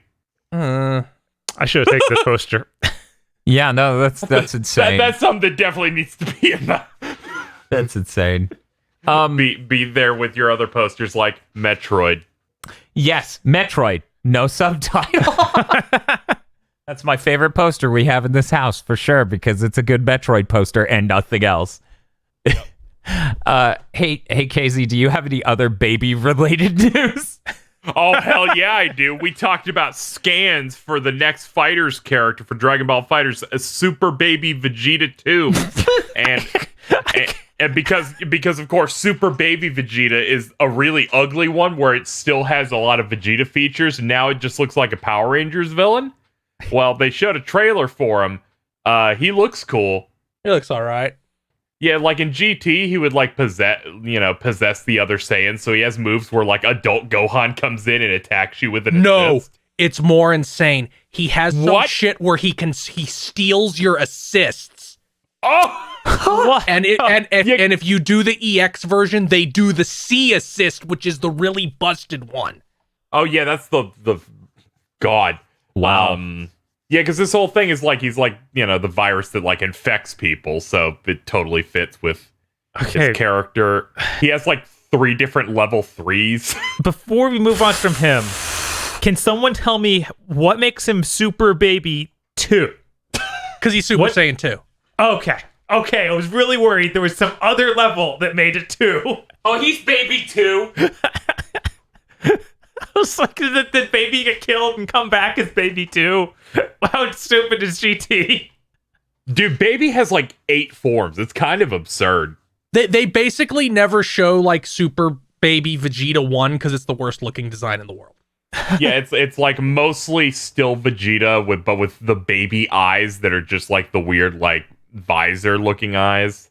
I mean, Yeah, I and he's think got that, like little wings jutting out, like a little engine. Here, look, this is bad even for GT standards. like Baby 2 is already terrible. That's is Super insane. Baby Vegeta 1. That is really bad. What are the wings? Yeah, but the second one is one where it looks nothing like Vegeta at all anymore. He's like got his own hairstyle and own like weird clothes. Yeah, it looks alright. He's got like 3 level 3s. With the third one just being monkey mode, where it's like a full ass cutscene attack. I think one of those things they showed was only his level 1. It's just big and cinematic like some characters have now. Okay. Well, they got that, and then at the end of this trailer, they announced the final character in this season pass, because Dan always has to win. It is Super Saiyan 4 Gogeta. It could have been worse. I still wish GT just wasn't real. Like, they should not have acknowledged it in Fighters at all. I've come around now. If they do season 4, just put PyCon in. Yeah, just put I've come around, guys. What are you talking about? That's At least PyCon's a Z character. Bob, that's a Super Saiyan 4. Are you stupid? That is clearly better than 3 other Super Saiyans. Like, fucking come on, man. But it's not better than PyCon. It's Super Correct. Saiyan 4 Gogeta. I'm pretty sure that's better than PyCon. I'm pretty sure he's stronger than PyCon. And if there's anything Dragon Ball Z has ever taught me, it's that the characters themselves don't fucking matter. Numbers do. Yeah, well, you're right there. I can't deny that. Hey, PyCon is important. They're going to bring him in the next season. They will literally license out Bruce Falconer's theme for PyCon, and it will be the greatest DLC of all time.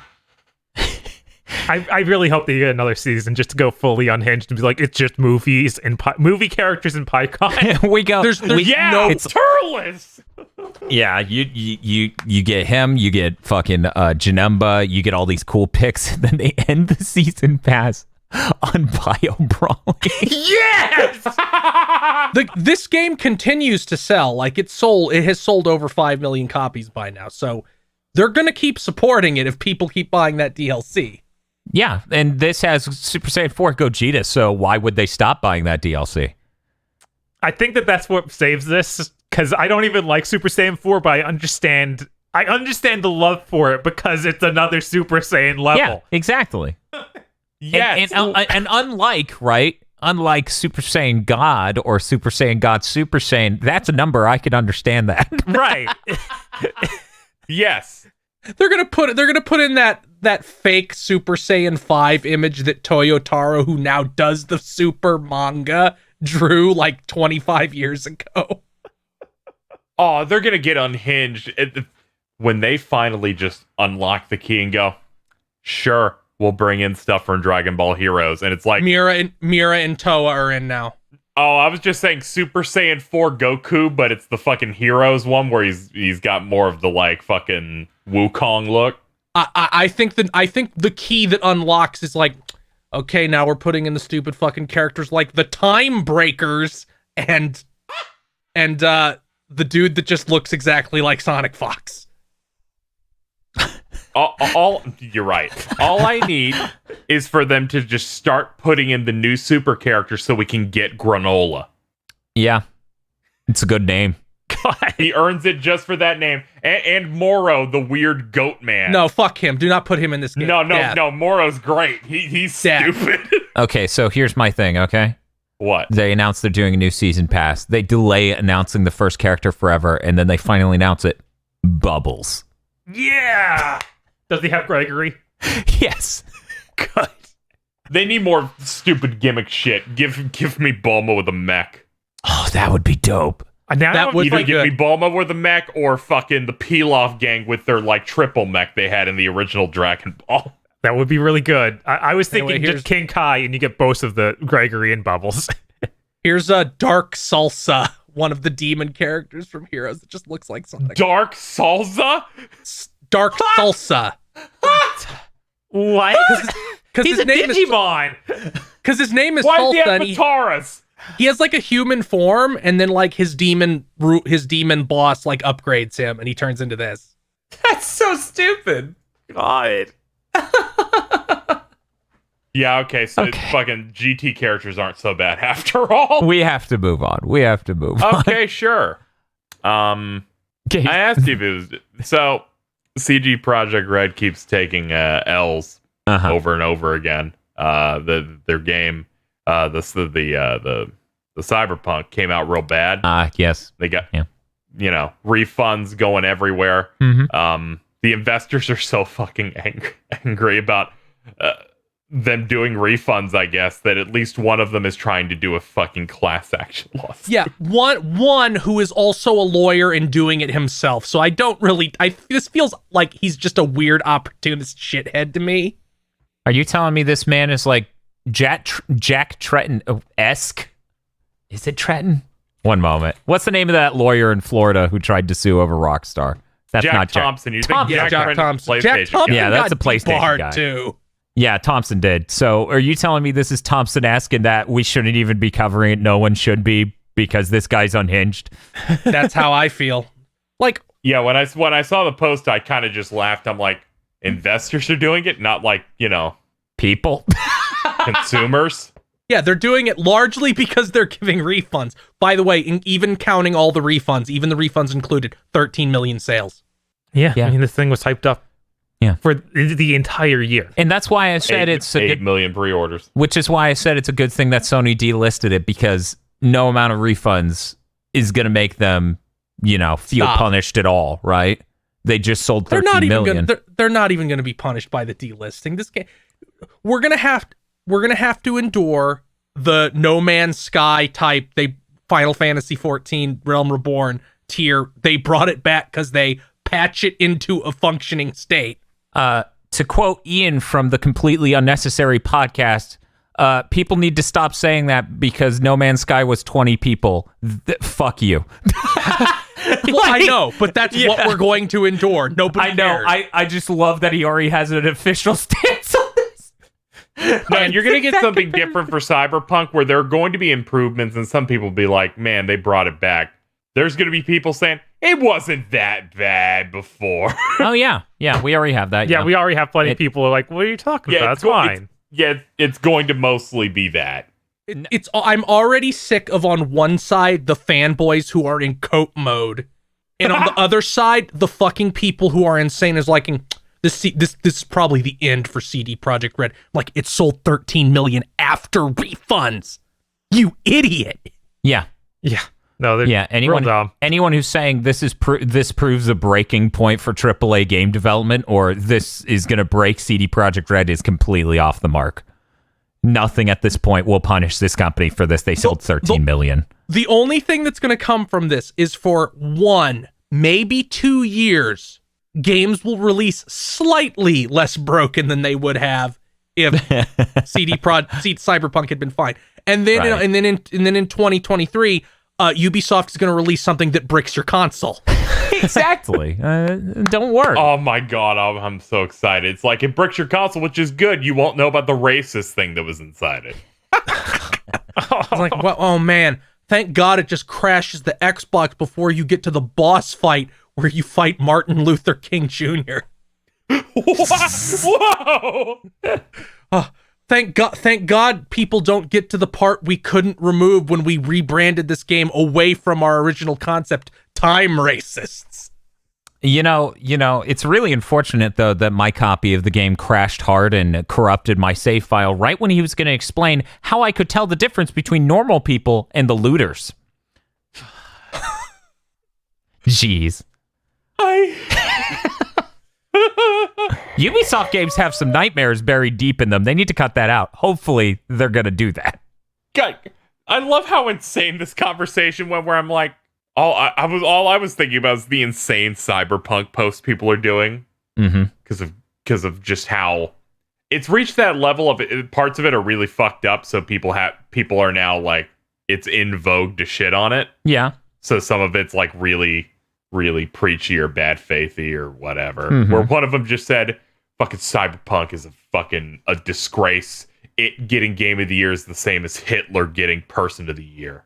Fucking shut up. Fucking that article was so stupid. The person who wrote it should be ashamed and fucking sent to an institution. When you publish an article bad enough to the internet, you get sent to an institution. I like that. Yeah. That concept. It's like the 48-hour stay when you try to self-harm. Like, we have to keep Yes. you for 48 hours. Yes. That's what I was thinking God, about, that would too. help It's like, so much. journalism should have a Baker's Act. That fucking I heard a slur in the Persona 5 song and Smash article goes up, and the men just show up with the straitjacket. Come with us. We'll get you out in 2 days, maybe. Everything turns out fine.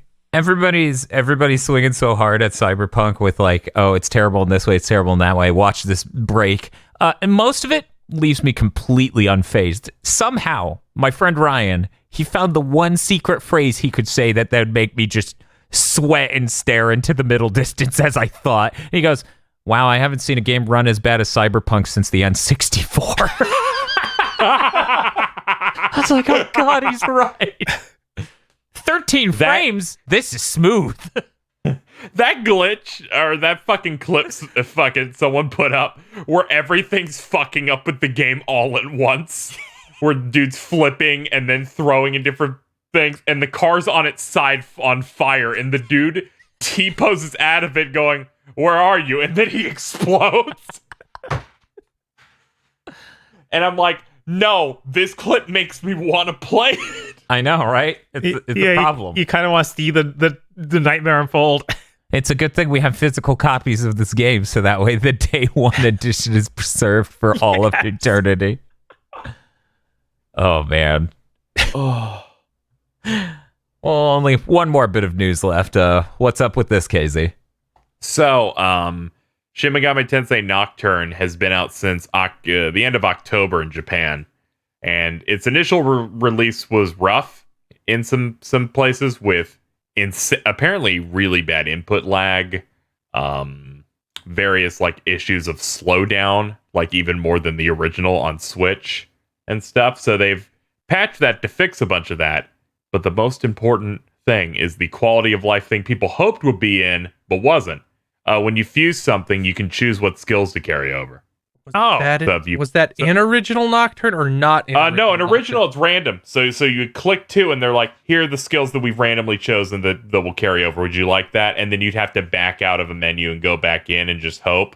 But in more recent games in the last like 5 or 6 years for Atlas, you can just choose. You can just choose from a set of like, I want this fuse thing to have this ice spell and this buff. So you can actually like build out your fusions a lot easier. That's good. That seems sane. Yeah. Mm-hmm. Yeah, and then the hardcore is one that's bad, and I'm like that's how I know it's good. I'm like it makes the game more playable, so it has to be good. It's okay, hardcore guys. Here's what you do: you Google random number generator, okay, and you assign a number range to it, and then whatever it lands on, that's what you take forward. I don't understand how you could be upset about that. That's insane. Like, why would you want that? Whatever. Those people already think this game's easy for some reason. Yeah, I know. It's crazy. This is the one time I'm glad the localized version has taken longer. Yes. So it'll come out in a much better state. Unfortunately, they're seemingly not going to fix the music, which is rough. Where original Nocturne has hyper compressed music, where if you hear the difference, it's insane. Yeah, to put it into terms that technical-minded people might know, it's like what you would consider too bad for a mono podcast, right? So it's below mono 96 kilobits per second. It just sounds like absolute trash tier audio, and it's like, that's a shame. These soundtracks are bangers. Like, Nocturne sounds awesome. That's one of my favorite soundtracks. Yeah. And I saw some people say it's like some songs are not on any soundtrack at all that are parts of the game. So it seems like they just like some of it would have been unsalvageable. And I'm like, oh my God, are they straight up like trapped? Where it's like, even if they fixed it, it would feel almost like the Tales of Vesperia remaster, but for music. But for music, yeah. I was thinking about that. I was like, I'll take it. If 85% of the music could sound CD quality or approaching that, then I'll take it the 10 or 15% of the time that it just goes. Yeah. See, my life has changed a lot since knowing Dan, because like in 2012, I was like, this game is 7 gigs and then has 12 gigs of uncompressed music. That seems wasteful. Me now. Yes, please. Oh yeah, you've totally made me like a visual and audio whore. Like really aggressively. It's kind of crazy. Yeah, once you see shit on an OLED and, edit podcast / upgrade audio equipment, you start to pay attention to those things and you're just like, man. I haven't mentioned this, but I remember I mentioned what headphones I used, and then you scoffed at it, and you're like, yeah, I guess it's okay. Yeah. So when you retweeted like fucking, there was a sale on Sony Bluetooth ones of a certain model, I just bought them. Oh! I need to do that one next time they go on sale. I just retweet good gamer deals that Digital Foundry and Cheap Ass Gamer do occasionally. I hear the new Sony Pulse 3D audio headset's pretty good, but I haven't heard it myself. It was on sale for pretty cheap. I was tempted to pick it up just to do a review of it, and I'm like, no. Don't. It feels like I look at that, and I think the DualSense is good. I'm sure their charging station's fine. I own the media remote because I'm a sucker, and this is okay. Yeah. But I look at their headphones, and I go, that must be trash. For some reason, my brain just goes, that's a bad product. It's going to not be good. Yeah, that's my general assessment of most headsets. It's always really difficult when someone comes to me for a headset recommendation. Because I like by committing to get a wireless gamer headset, you've already committed to something that I just won't do out of anything other than, critical or intellectual curiosity. Like, I would much rather just use a normal microphone and a normal pair of headphones, because you could save a lot of money relative to the quality. But yeah, I don't know. Aggro is a big fan of the Sony Pulse stuff. I don't know if he got the new one. Maybe I should be like, Sony send us a Pulse thing so we could get Aggro to review it. Well, this hasn't broken 3 months yet. I want the yes meme with him. Yes, that would be great. You just get us all. It'll be the Abbey Road album cover. Actually, which Beatle albums had the 2x2 grid? I can't remember, but it will be that iconic with us with gamer headsets. Anyway, that's all the news. Yeah, I'm working on Game of the Year stuff. I'm like crunching on Aegis Rim. It's really great. I didn't even mention the soundtrack earlier, which I love. The music in that's really good. It's really good music. I need to fucking find a CD version of the album. Yes. Hey, Phil, what do you got going on in the next week? Fuck all. Okay, that's good. KZ? Yeah, I gave up on trying to play Yakuza 7 in time of Game of the Year, but I at least finished 13 Sentinels. That's cool. I'm going to get some streams in, and I'm working on some LP stuff that's like later next month and getting ahead as ahead as possible so I can have a nice and healthy 2021. Not having to worry about stuff too much. Ladies and gentlemen, I just found out the Cheerwine account follows us on Twitter. Finally. Holy shit. Sponsorship. But by the way, no Big Think next week. Oh yeah, I was gonna say we how you take the week of the first off. Yeah. So there's no news. This was half a page of news, by the way. Yeah, it was nothing. minuscule, and I shoved in a couple things at the last second, so it barely hit half a page. Anyways, yeah, you, true believer, who made it all the way to the end of this Big Think, you get to know there's no Big Think next week. So when everyone else is flabbergasted, disappointed, etc., you get to feel superior. And I get to breathe. Thank you for listening to this episode of the Big Think Dimension. If you would like to support the GB Podcast Network, head on over to patreon.com/GB Podcast, so that way you can get exclusive behind the scenes on stuff, other content. There's a lot of content. It's basically non-ending avalanche of content. So head on over there, become a $5 backer or a Podlord today.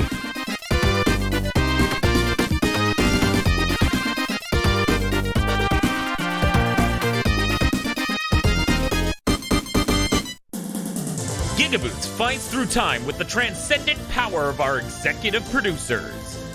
Esme, E. Lee Broyles, Starfalcon, Spaceman Spiff, Danny Richardson, Red Blaze 27, Third Birthday Wen, Adam Admar, and Cooper Tank. Thank you very much, our executive producers. And also the others. If you would like to transcend time and the history of the world, go become an executive producer today at patreon.com/GigaBoots.